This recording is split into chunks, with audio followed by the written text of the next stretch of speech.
Oi, oi, oi, oi! Bem-vindos a mais um vídeo aqui no canal. Hoje nós vamos falar sobre Escola. escola aqui em Portugal. A Mariana chegou aqui dia 18 de janeiro, né? E desde então a gente já começou a se movimentar para arrumar escola para ela, né? Ela trouxe o histórico escolar do Brasil e a gente foi numa escola próxima daqui, né, para fazer equivalência. Foi pago acho que 30 euros na época e eles demoraram mais ou menos uma semana para dar o retorno pra gente, né? E aí o Daniel foi chamado na escola, né? E aí foi feita uma pré-matrícula e é dado um número dessa pré-matrícula dele. E aí a gente precisa começar a correr atrás para conseguir vaga nas escolas, né? E isso aconteceu, se não me engano, foi no comecinho de fevereiro, né? Esse processo todo. E aí eles começaram a correr atrás de vaga para Mariana na escola, né? Como já estava no meio do ano letivo, não foi muito fácil. O Daniel precisou, inclusive, acionar a Digeste, que é o órgão responsável pelo ensino aqui em Portugal. E não conseguia vaga, ele foi presencialmente lá, né? Expandiu a área que estava buscando escolas para Mariana, para locais mais distantes, e ainda assim não conseguiu vaga. Acionou uma outra assessoria, né, de apoio ao imigrante, e, enfim, nada evoluiu e a resposta que ele teve foi que, infelizmente, como ela chegou no meio do ano letivo, era difícil porque não tinha como formar em novas turmas e as turmas que já tinham estavam cheias, né? E também porque como eu cheguei no final, já tinha passado um pouco mais de um semestre, e aí talvez fosse difícil eu conseguir entrar sem ter nenhuma nota, tipo, antes do semestre que teve que eu não tava. Que foi mais um problema. E aí na primeira semana de maio ele recebeu a ligação da vice-diretora da escola para ele ir lá no dia seguinte, na segunda-feira com a Mariana, que eles tinham conseguido vaga. E aí foi o primeiro dia da Mariana na escola, né? E aí, conta aí como é que foi. Então, antes eu tava muito nervosa quando eu voltei da escola com meu pai, eu tava muito nervosa por causa. Não sei, eu tava com medo, tudo muito novo. Mas isso foi na segunda que a gente foi na escola, na terça foi o primeiro dia que eu fui. Foi muito bom, por algum motivo todo mundo já sabia que eu ia entrar, a turma inteira já sabia meu nome, já sabia que eu ia entrar na escola, até pessoas de outra turma, porque o colégio ele é muito grande. Tem 2.500 alunos no colégio.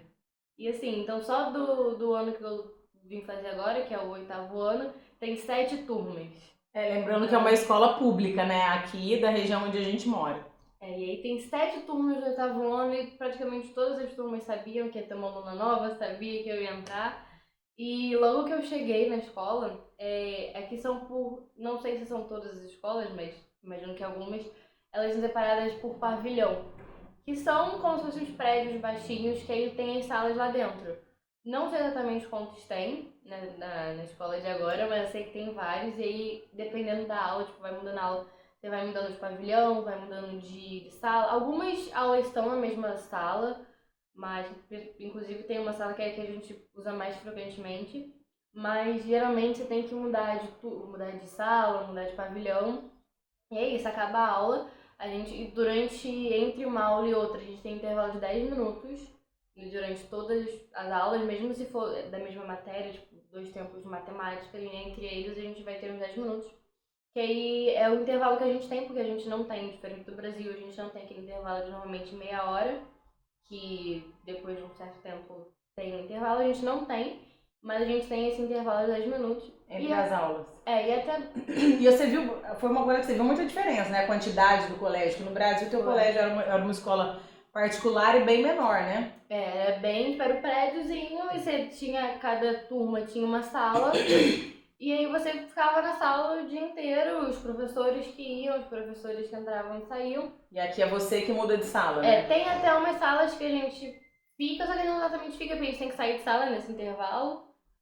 O que é bom também, porque por ser em algumas aulas em outros pavilhões até, é bom que dá tempo de sair com calma e, enfim, para cada sala com calma e chegar ao lugar com calma. Também tem uma coisa, aqui nas salas eles não têm lugar marcado. Muitas escolas no Brasil têm lugar marcado, mas aqui eles não têm, só que toda aula tem um lugar que a pessoa senta. Já Então, acostumou, assim, né? Tipo... Exatamente, o ano inteiro, então, tipo assim, cada pessoa senta ali. Tanto que quando eu cheguei, quando eu cheguei na escola, já teve um grupinho ali que chegou, falou comigo e meio que me adotou ali pro grupinho. E aí eu sempre perguntava onde eu não podia sentar, porque eu via que cada um tem o seu lugar. Tipo assim, você não pode sentar aqui porque tem alguém sentado aqui. Então toda aula é diferente. Até quando é na mesma sala, muda às vezes. Por exemplo, tem um dia que é português e matemática, logo em seguida uma na outra. Só que é na mesma sala. Só que aí todo mundo muda de lugar, aí pega e bota a mochila ali, aí vai pro intervalo e volta. Mas cada um tem o seu próprio lugar ali. E outra coisa diferente é que no Brasil você já estudava de manhã, né? E aqui, quando a gente foi achar vaga pra ela pro 8º ano, só tinha no período da tarde, né? Tarde, né? Porque a gente falou com a escola, e pelo menos essa que eu estudo, é um ano de manhã, um ano de tarde, um de manhã, um de tarde. Só que então todos os 8º anos estão na escola de tarde, e aí de manhã é o nono, o sétimo, enfim. Só que segunda e sexta eu tenho aula de manhã também. Segunda eu entro 9h15 e sexta eu entro 10h15. Todos os dias eu saio 6h20. Só que nesses dias, segunda e sexta, eu tenho um intervalo ali de 1 hora. De almoço, né? Que aí de segunda eu acho que é meio-dia alguma coisa e sexta é 1 hora. E aí a gente tem um pouco mais de 1 hora de intervalo, que aí se você quiser vir pra casa, vem pra casa. Se quiser, eu estudo lá no Burger King. Então, se você quiser ir pra lá, você vai pra lá. Se quiser comer na escola também pode, porque eles dão um cartãozinho que você tem que passar. Tipo, tem um sensorzinho, aí você chega, você encosta o cartãozinho e toda vez que você sai da escola, você bate o cartãozinho e esse mesmo cartãozinho você consegue carregar ele, que aí você come na escola, você tem uma papelaria na escola que você precisa, sei lá, precisar de uma caneta, você vai lá na escola, pega a caneta e você bate o cartãozinho. E como é que é essa coisa de material na escola? Eles aparentemente não têm uma lista de material para todas as aulas. Você precisa do básico, que é o caderno, estojo com caneta, essas coisas. E eles dão os livros, que aqui eles chamam de manual. Que é os livros aí, cada matéria tem o seu livro, e aí, tipo, que não precisa levar todos os dias, porque você tem os específicos das matérias. E aí, só que eles são da escola. Nas escolas ela meio que te empresta durante o ano para você fazer as aulas, e aí no final do ano você devolve. E se o livro tiver danificado, tiver rasgado, tiver caído alguma coisa no livro, tiver murchado, você paga o valor do livro. Mas se você entregar o livro como ele foi entregue a você, você não paga nada e você depois só devolve o livro normalmente.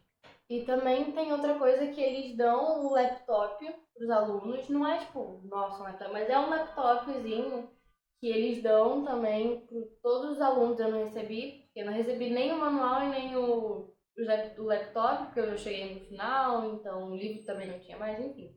E aí eles dão um laptop que também, ele é da escola, mas você usa, se você usar para enviar trabalho, porque aqui a gente também usa muito o Teams, que é da Microsoft, e aí lá você consegue você vê as atividades que eles botam, e aí pelo computador... Que eles criam um e-mail, né? Um e-mail pra você. Exatamente. Aí você entra no Teams, aí lá tem as matérias, tem as atividades que você... Tem muita atividade que você precisa entregar pelo computador, e aí você pode entregar as atividades. A gente também tem aula de TIC, que é de informática, que você também lá tem os computadores na escola, várias salas têm computador, a sala de TIC tem computador também, mas eles pedem para você levar também um laptop em algumas aulas para você usar, reviver coisa.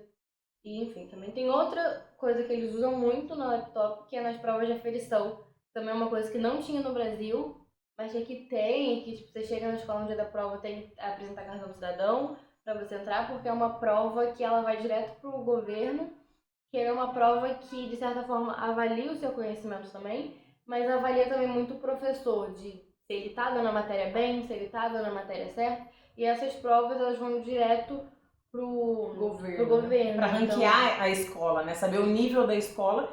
E isso gera um nivelamento anual da escola. Então você consegue ver, por exemplo, quais são as melhores escolas, melhores ranqueadas, né? Para você tentar colocar o seu filho nessas escolas na matrícula do ano seguinte, né? E aí também tem muito professor que acaba sendo demitido por causa dessa prova. Se a turma inteira, por exemplo, for mal, determinada matéria. É difícil a culpa ser só do aluno. Então pode ser porque o professor não tá conseguindo dar a matéria da forma correta, não tá conseguindo por algum motivo dar a matéria. E aí acaba que o professor é demitido, e também tem esse nivelamento. Também esse nivelamento da escola. E aí você no Brasil, você tinha terminado o 8º ano e veio pra cá e entrou no 8º ano. Lembrando que o ano letivo aqui começa em setembro e vai até junho do ano seguinte. Então a Mariana entrou no comecinho de maio. Então ela teve um mês e pouquinho, né? Vai ter um mês e pouquinho só de aula.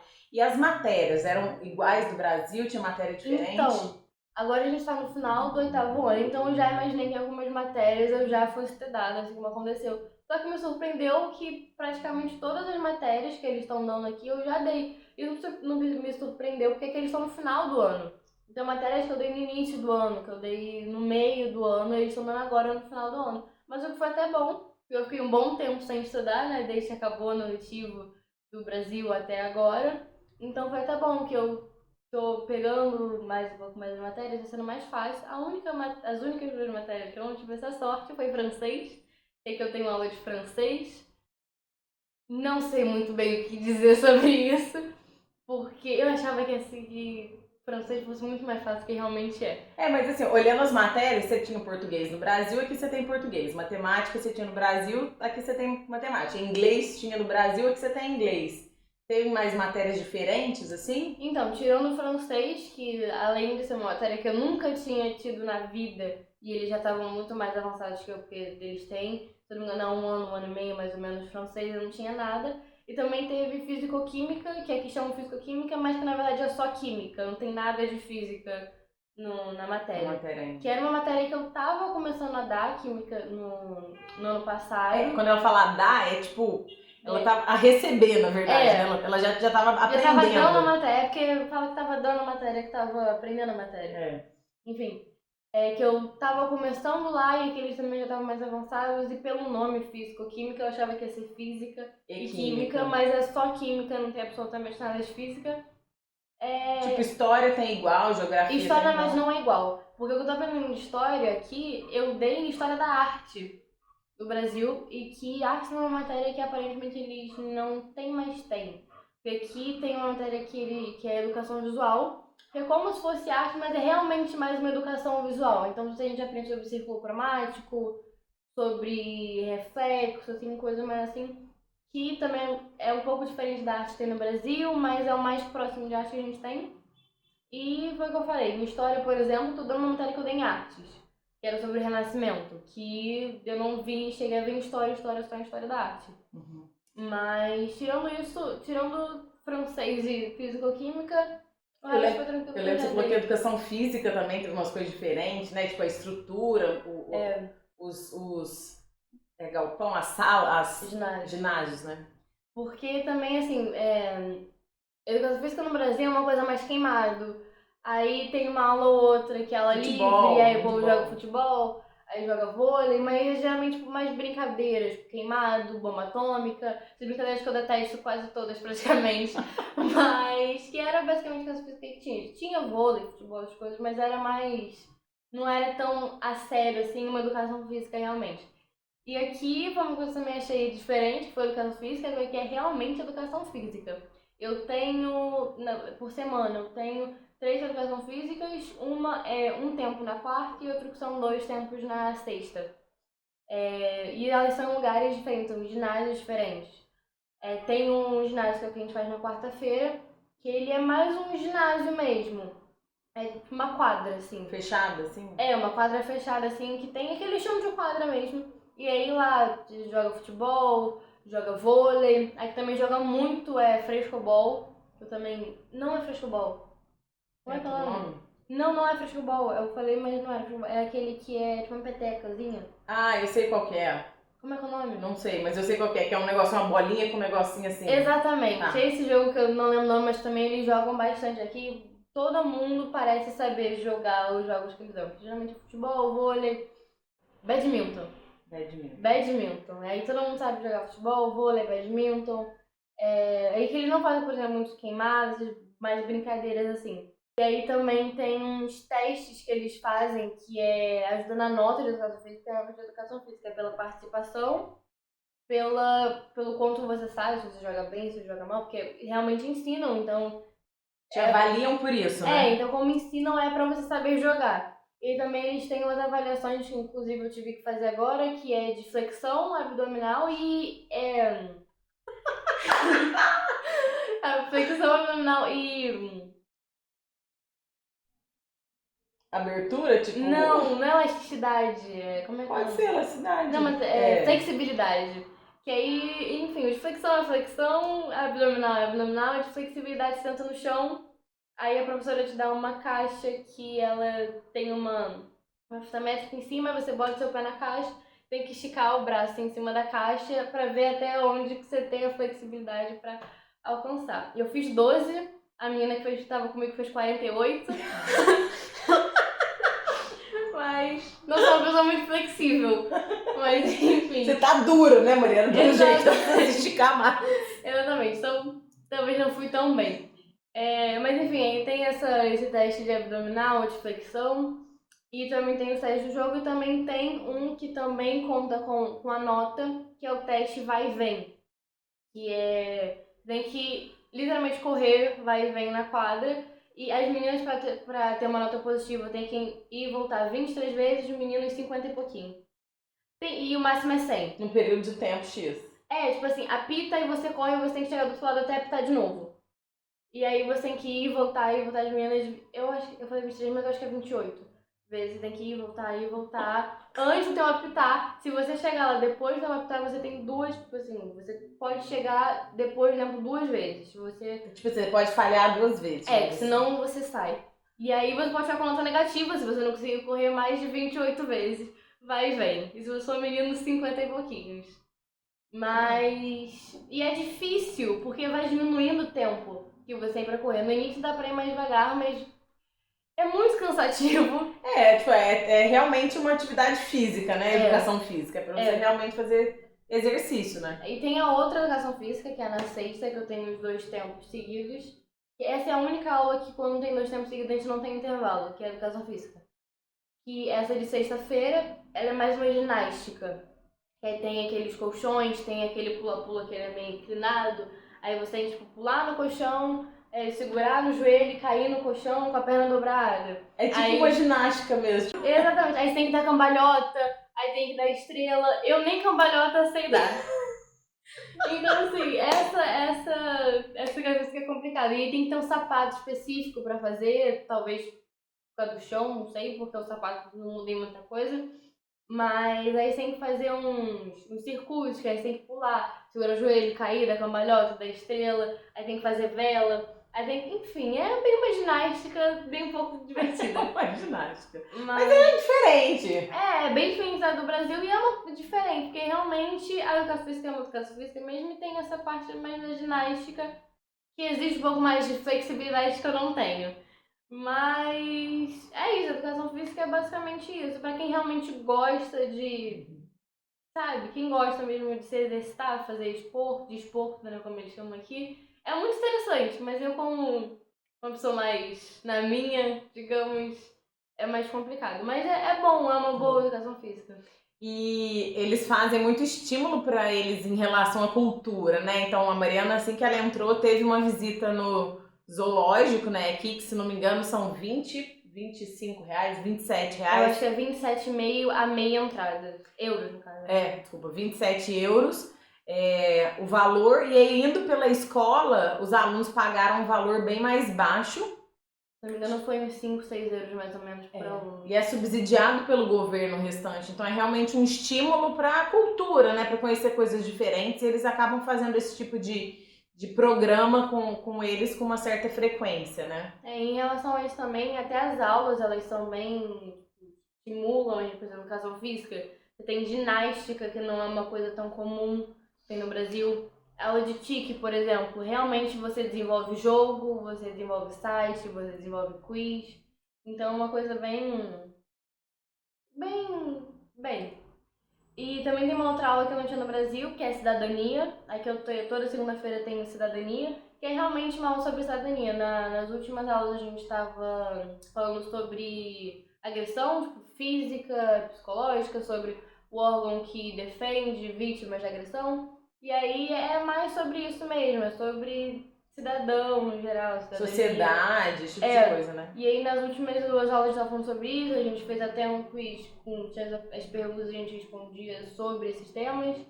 Então Eu acho, inclusive, essa aula muito interessante, porque eu nunca tive no Brasil Nada isso. desse tipo. Isso nem nada parecido, e é uma aula interessante. Outra diferença também é que aqui a gente tem um diretor de turma. Não sei também se todas as escolas de Portugal são assim, mas pelo menos aqui eu tô, toda turma tem um diretor de turma. Que ele é um professor seu, pode ser professor de educação física, no meu caso de geografia, mas pode ser de matemática, pode ser qualquer professor. E aí que ele é o diretor de turma. Então ele é como se ele realmente fosse o diretor, O responsável pela turma, né? responsável pela turma. Então, os professores tiverem uma reclamação na turma, vão falar com ele. Se tiver falta de comportamento de alguém, vai com ele, atraso, tudo é com ele. Então, ele é o diretor de turma mesmo, ele que essas coisas da turma no geral resolve com ele. Então, tipo, se tem algo que tem que levar para casa pro pai assinar, pro responsável, encarregado de educação, como eles chamam aqui, assinar. Ele que manda, ele que dá aviso pra turma. Mas ele também é um professor, assim, ele também dá aula pra gente. Mas isso é uma coisa também que no Brasil não tem. E aí cada turma tem o seu diretor de turma.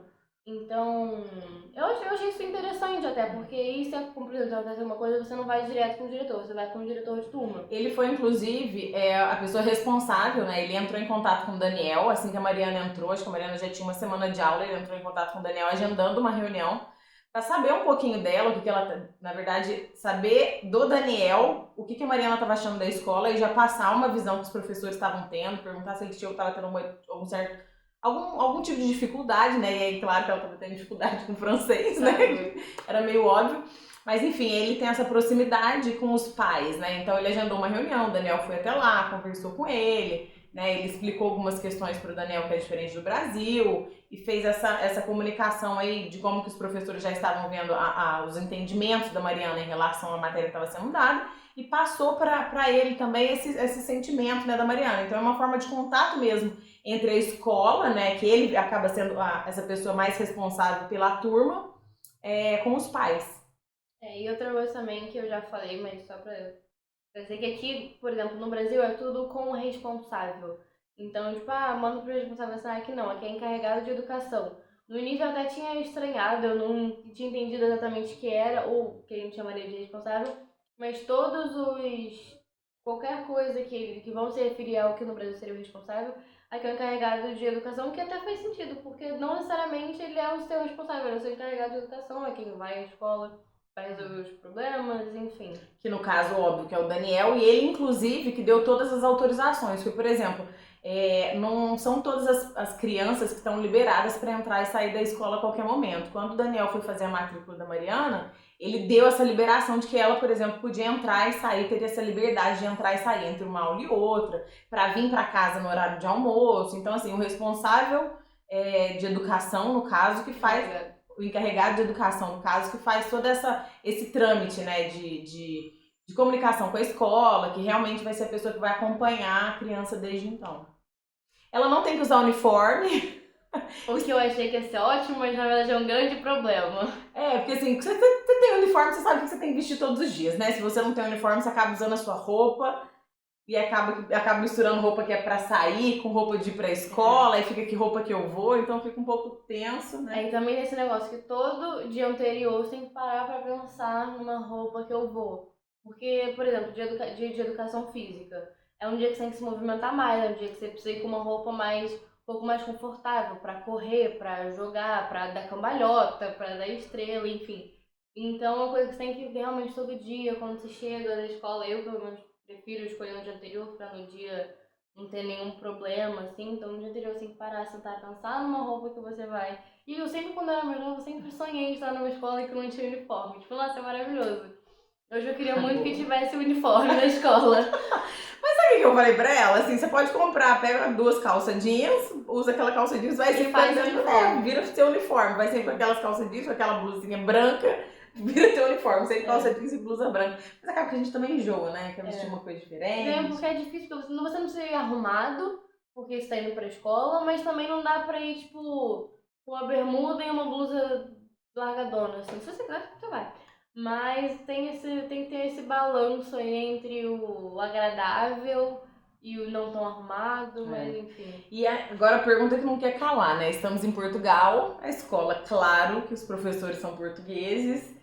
E como foi essa adaptação de os amigos? Tem uma brasileira na sua turma, né? Tem muito brasileiro na escola. Então, entre os 2.500 alunos, obviamente vão ter vários, mas eu, por exemplo, não conheço muitos. Na minha sala só tem uma, eu sei que uma outra sala tem 2. Hoje, por exemplo, eu vi muitas pessoas jogando do Flamengo na escola.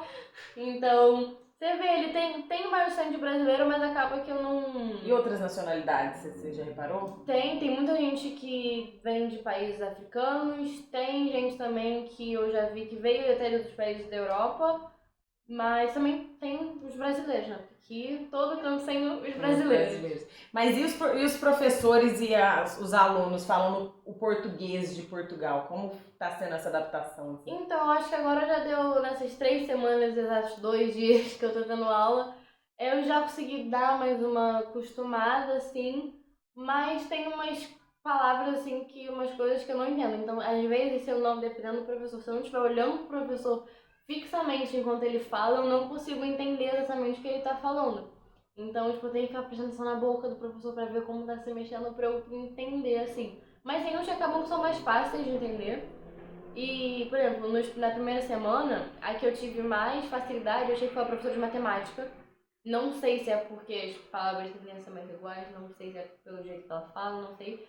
Mas eu achei que ela foi uma das que eu tive uma maior facilidade. E o meu professor de geografia, que é também o DT, que é o diretor de turma, porque ele nasceu no Brasil, mas ele veio pra cá, enfim, ele tem sotaque português, mas ele tem umas... Também foi mais fácil de entender, porque por exemplo, tem umas palavras, assim, que são diferentes, que ele fala no português do Brasil, mas no geral não foi a coisa mais fácil do mundo, é o mesmo idioma, mas tem bastante diferença. Então, tipo, dá pra entender, você não vai deixar de entender, mas a compreensão não é tão rápida e não é tão prática como se fossem 2 brasileiros, assim, conversando.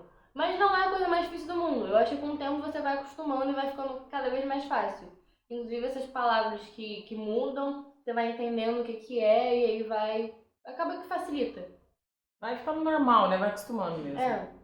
Então é isso, pessoal. Espero que vocês tenham gostado do vídeo, né? A Mariana veio trazer informações aí pra vocês nesse quase 1 mês de aula. Se você tiver alguma dúvida, deixa aqui embaixo nos comentários. Deixa o seu like, né? Se você gostou, compartilha com quem você sabe que tem vontade de vir aqui para Portugal e quer saber um pouco mais sobre como são as escolas. A Mariana tá com 13 anos, no 8º ano, então quem tiver conhecidos aí mais ou menos nessa idade queira vir, passa para eles esse vídeo para eles saberem como que funciona, né? Entender aí um pouquinho. E é isso. Se inscreva no nosso canal e até mais.